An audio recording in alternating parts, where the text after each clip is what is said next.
भारत का इतिहास। मैं आपको आज भारत का इतिहास बताने वाली हूँ।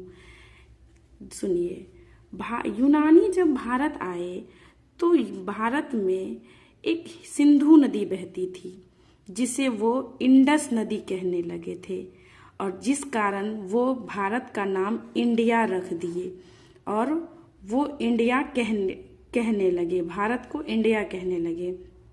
इसी क्रम में जब ईरानी इंडिया आए और उस टाइम ईरानियों ने हिंदू कहना शुरू किया, हिंदू पुकारना शुरू किया सिंधु नदी को, और सिंधु नदी बोल नहीं पाने की वजह से वो हिंदू कहना प्रारंभ किया, जिस कारण आगे चलकर यह हिंदुस्तान बन गया। भारत में बहुत, और तब से भारत को हिंदुस्तान और इंडिया कहा जाने लगा।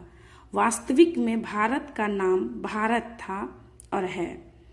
आगे, भारत में बहुत सारे प्रजाति के लोग पाए जाते हैं। पहला प्रजाति भारत में जो है, जिसको कहा जाता है प्रोटो ऑस्ट्रेलियाइड। प्रोटो ऑस्ट्रेलियाइड एक पहला प्रजाति है। दूसरी प्रजाति जिसको पोलियो मेडिटेरेनियन कहा जाता है, पोलियो मेडिटेरेनियन। और तीसरा जो है काकेशायड, काकेशस पर्वत की तरफ से आए हुए को काकेशायड कहा गया।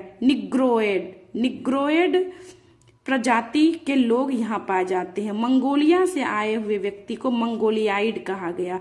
इन सारे प्रजाति के व्यक्ति भारत में पाए जाते हैं।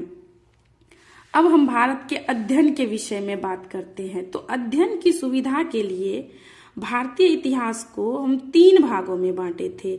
हमें पढ़ने में सुविधा हो, जिस कारण से हम इतिहास को 3 भागों में खंडित किए। पहला था प्राचीन भारतीय इतिहास, दूसरा मध्यकालीन भारतीय इतिहास, तीसरा आधुनिक भारतीय इतिहास।